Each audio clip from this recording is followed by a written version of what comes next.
Assalamualaikum everyone. I hope you all are doing well.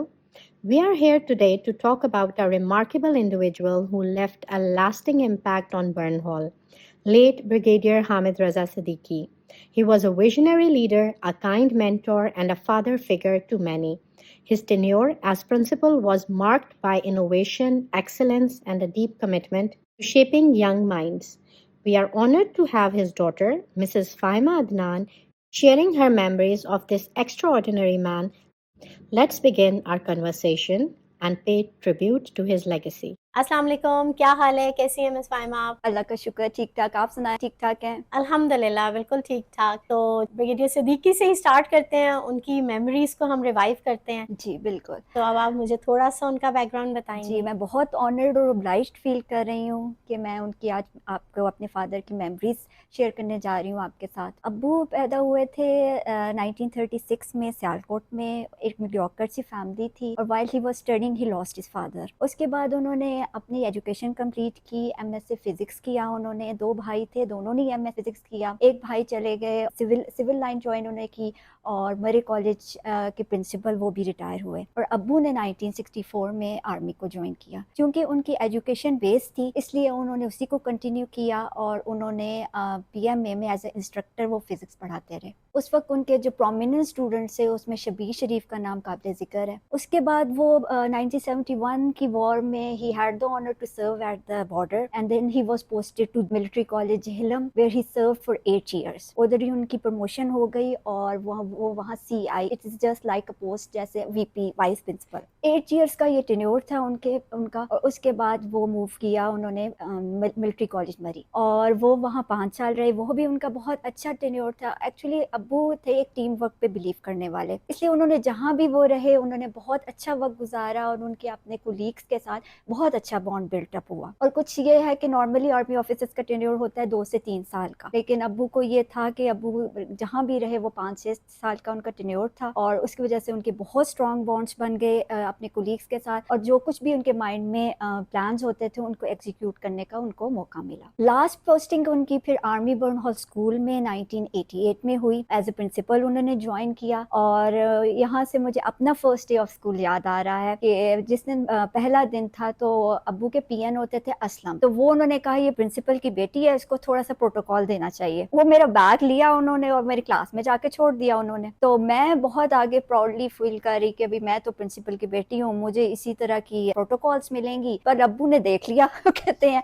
कि एक दो दिन तो हो गया है तो आइंदा नहीं होगा। इस तरह उन्होंने उनको आराम से बुलाया, उन्हें पोलाइटली कहा कि तुम हर लड़की का, हर बच्ची का बैग इस तरह छोड़ के आते हो। तो ऑब्वियसली उनका जवाब था नहीं। तो उन्होंने कहा कि आइंदा ये एक आम स्टूडेंट है और आम स्टूडेंट की तरह ही डील होगा और आइंदा आपने ऐसे नहीं करना। इसी तरह मुझे एक और वाकया ज़हन में आ रहा है कि क्लास 2 की बात है, मेरे फाइनल एग्जाम्स थे और उनका कोई पेपर था, उसमें मैंने कोई मिस्टेक कर दी थी। तो वो आई मेरी क्लास टीचर और उन्होंने अब्बू से पूछा कि इसका इस तरह इसने मिस्टेक किया तो इसका क्या किया जाए, डिडक्ट करने हैं इसके मार्क्स। एक्चुअली वो शुरू का पीरियड था तो अब्बू की नेचर से इतने लोग फेमिलियर नहीं थे। तो उन्होंने कहा कि नहीं, जैसे आम स्टूडेंट्स के आप करते हैं उसी तरह करें, ऐसी मुझसे पूछने की भी नहीं आपको ज़रूरत। तो इसी तरह स्टाफ का कभी यही होता था कि कभी अब्बू ने स्पेशल मेरे लिए अरेंज नहीं की थी। अगर मेरे और उनके टाइमिंग्स मैच करते थे तो मुझे अपने साथ ले आते थे, वरना यही था कि वो स्कूल ट्रांसपोर्ट होती थी उसके ऊपर भिजवा देते थे। तो ये चीज़ें मुझे इन द लॉन्गर रन बहुत काम आई क्योंकि मेरी एजुकेशन सारी बर्नहॉल की है और अब्बू 1993 में रिटायर हो गए थे। तो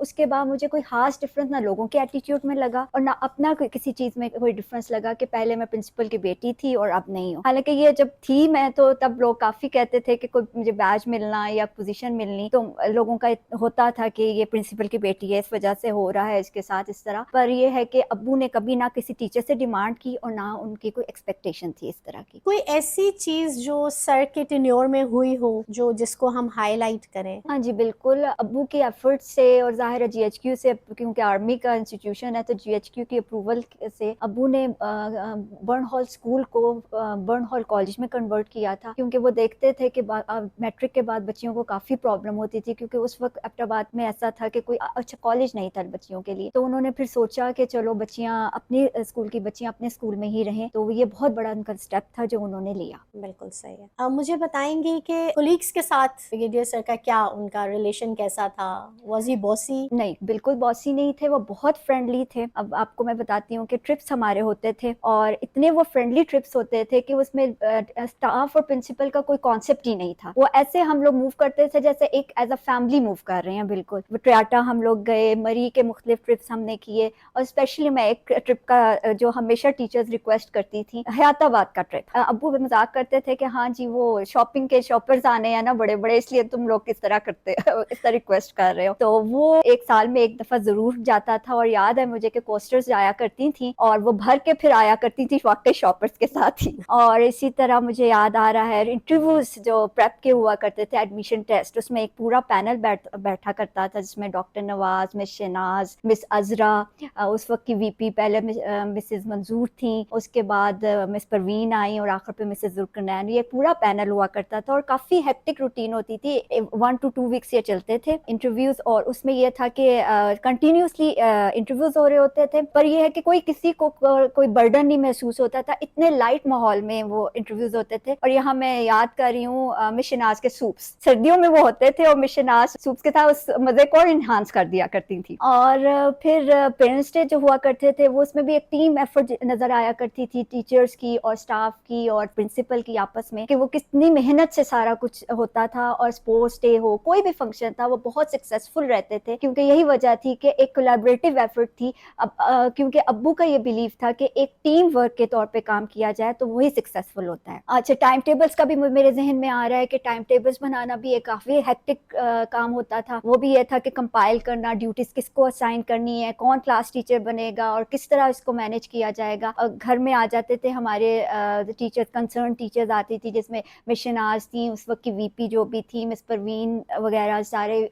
जमा हो जाते थे घर में। और वो भी एक बिल्कुल लाइट तरीके से सारा काम, काफी मुश्किल काम होता था पर हो जाता था। कि बर्न हॉल में जितने भी कोलीग्स थे, इतना वो अच्छा टाइम गुजरा था कि रिटायरमेंट के बाद भी हमारे एक फैमिली टर्म्स बन गए थे, जिसमें मैं मिस शनाज का नाम लेना चाहूंगी, मिस अजरा थी हमारे साथ, मिसेस जोसेफ, मिसेस ताहिरा महबूब, मिस रायला, मिस गुफराना, सॉरी मैं किसी का नाम अगर स्किप कर रही हूँ, मिसेस जुल्करनैन और मिस परवीन, इन सब के साथ हमारे इस तरह के रिलेशनशिप हो गए थे कि हमारा आना जाना शुरू हो गया था। और ये काम बहुत कम होता है कि रिटायरमेंट के बाद भी आप लोगों के लिंक इस तरह के रहें। और क्लास 4th की बात मैं करती हूँ कि उनके साथ भी अब्बू के बहुत ज़्यादा वो हम्बल थे चूँकि, इसलिए वो बहुत ज़्यादा उनका भी बहुत ख्याल रखते थे, उनकी ज़रूरियात को समझना, उनके लिए स्टैंड लेना और उनके प्रॉब्लम्स को समझना और उनकी हेल्प आउट करना, वो बहुत ज़्यादा उनके प्रायोरिटी लिस्ट पे होता था। अब्बू की पर्सनालिटी तो ज़ाहिर है जो उनके साथ रहे वो सारे जानते हैं कि वो बहुत ज़्यादा फ्रेंडली थे, अपने फ्रेंड्स के साथ बहुत लॉयल। इसीलिए कुछ फ्रेंड्स उनके ऐसे फ्रेंड्स थे जो कि राइट फ्रॉम हिज कमीशन उनके साथ थे और टिल हिज डेथ रहे। जिसमें मैं मेजर अजमल का जरूर नाम लेना चाहूंगी क्योंकि वो आखिर पे अब्बू डेथ बेड पे थे, पर फिर भी वो हर रोज उनके लिए आते थे और उनके पास बैठे रहते थे, हालांकि उस वक्त अब्बू की कंडीशन थी कि वो उनके साथ बात भी नहीं कर सकते थे। ब्रिगेड जहूर का नाम लेना चाहूंगी क्योंकि उस वक्त वो बर्नहॉल कॉलेज फॉर बॉयज के प्रिंसिपल थे और दोनों के अंदर इतनी अच्छी केमिस्ट्री थी कि कोई भी डिसीजन इंस्टीट्यूशन का उन्होंने लेना होता था तो वो एक दूसरे के साथ मशवरा करते थे और फिर GHQ में उसको फॉरवर्ड करते थे और फिर डिसीजन लेते थे जो कि इंस्टीट्यूशंस, दोनों इंस्टीट्यूशन के लिए बहुत बेनिफिशियल था। बिल्कुल सही है। तो एज यू सेड आप थ्रू आउट बर्न हॉल में रही हैं, क्लास 2 टिल BSc जी, 2 till BSc, जी। ठीक है। उसमें आपको उन्होंने गाइड किया, आपने कहा जैसे सब्जेक्ट चूज करने हैं ये, तो एज अ पेरेंट वो उनमें कोई था, एज अ प्रिंसिपलशिप उनमें थी ये चीज के नहीं मैंने कह दिया तो ये चूज करो? नहीं, बिल्कुल ऐसा कुछ भी नहीं था। उन्होंने बिल्कुल फ्री हैंड मुझे दिया था कि जो मर्जी, हालांकि उनकी मुझे खुद पता है कि उनका यह था कि मैं मेडिकल में जाऊं, पर मैंने मेडिकल ली भी और फिर मैंने उसको क्विट कर दिया क्योंकि मुझे मैथ्स में ज्यादा इंटरेस्ट था। लेकिन उन्होंने इस चीज को बिल्कुल भी नहीं किया, उन्होंने कहा कि जो तुम्हारी मर्जी है वो तुम करो। और उसके बाद फिर मैंने BSc की डबल मैथ स्टार्स में बर्नहॉल से ही, और कॉमसेट्स में हालांकि मेरी अम्मी की मर्जी नहीं थी इतना कि मैं एडमिशन लूं, पर उन्होंने मुझे फुली सपोर्ट किया। मुझे अभी तक याद है जिसने मेरा एडमिशन हुआ था तो वो एडमिशन लिस्ट देख के उधर से उन्होंने विक्ट्री वाला साइन बना दिया था। अभी तो मेरे जहन में उसी तरह उनका खड़े पोस्टर याद आ गया कि वो किस तरह उन्होंने मेरी चीज को अप्रिशिएट किया और वाकई वो कहते थे कि जो तुम करोगी मैं तुम्हारे साथ। और एज अ फादर पूछे मुझसे तो बहुत सपोर्टिव, बहुत ज्यादा वो अप्रिशिएट करने वाले, छोटी छोटी बातों को वो अप्रिशिएट करते थे। और सबसे सबसे बड़ी बात ये है कि मैं ज़्यादातर बेटियां जो होती हैं अपनी माओ से जाके बात करती हैं, तो मैं हमेशा अपने अब्बू के साथ बात, कोई भी मसला होता था मैं अब्बू के साथ डिस्कस किया करती थी, और वो इतने आराम से बात सुनते थे और इतना अच्छा मशवरा देते थे, इतनी तसल्ली देते थे। मुझे अभी तक याद है कि वो जब भी मैंने कोई प्रॉब्लम डिस्कस करनी तो सीने पर हाथ रख के वो कहते होते थे कि जब तक मैं हूँ तो मैं किसी किस्म की परेशानी की कोई ज़रूरत नहीं है। तो यही बातें अब उनकी मैं मिस करती हूँ, उनकी गाइडेंस मिस करती हूँ, बहुत विश करती हूँ कि मेरे बच्चे भी उनके हाथों में पलते और उनको भी वही सेम गाइडेंस मिलती जो मुझे मिली। और एज अ हस्बैंड भी बहुत कोऑपरेटिव, बहुत ज़्यादा सपोर्टिव हस्बैंड थे वो। मेरे अम्मी अबू के दरमियान जो बॉन्ड था वो बहुत स्ट्रॉन्ग बॉन्ड था, उन्होंने कभी एक दूसरे से कोई बात नहीं छुपाई थी, और बहुत ज़्यादा अम्मी भी अब्बू के लिए बहुत सपोर्टिव रही और अब्बू भी अम्मी के लिए बहुत सपोर्टिव रहे। मैंने उनको किसी भी चीज़ के लिए कंप्लेंट करते हुए नहीं सुना, और किसी के मतलब ग्रज रखा नहीं था उन दोनों ने अपने दिल में। ठीक है, कभी कोई बात किसी को समझानी होती थी तो वो बात जरूर करते थे कि उसका वेल विशर बन के, लेकिन ये कभी नहीं हुआ था कि बाद में उन्होंने किसी के बैक बाइटिंग की। अब्बू का ये था कि जितने भी स्टूडेंट्स थे उनके पास, उनको उनके नाम याद रहते थे, वो बाय नेम रिकॉल करते थे कि फलां। और ये है कि कभी कोई मिलता भी था उनको कहीं बाजार में बाद में, इवन आफ्टर रिटायरमेंट, तो वो उनको याद होता था बच्चा। तो ये चीजें स्टूडेंट्स के लिए बहुत होती थी कि अच्छा सर आपको हम अभी भी याद हैं। तो इस तरह बहुत से स्टूडेंट्स हैं, भूले वो किसी को भी नहीं थे, जब भी वो जहाँ भी मिलते थे तो उनको याद आ जाता था कि ये मेरे स्टूडेंट रह चुके हैं। वेरी नाइस, बहुत अच्छा है। तो आप मुझे बताएंगी बर्न हॉल से रिटायरमेंट के बाद उन्होंने और कहीं कोई जॉब की, कोई काम किया, how he spent his last days, जी थोड़ा सा उनके बारे में जी, बताएंगे? वो दो स्कूल्स में उन्होंने प्राइवेट जॉब किया था, वो भी बेसिकली उनके फ्रेंड्स ही थे। एक ब्रिगेडियर जाज पिप्स में जॉब की उन्होंने, और एक ब्रिगेडियर सतार के साथ गंधारा में जॉब की। गंधारा सिर्फ 2 साल उन्होंने जॉब की, बाद में वो पिप्स मूव कर गए। बस उनके बाद उनकी कुछ तबीयत डाउन रहने लग गई, कमर का उनको कुछ इशू हो गया, तो उन्होंने फिर खुद ही क्विट कर दी, क्योंकि वो समझते थे कि मैं अपने जॉब के साथ फेयर नहीं हूँ,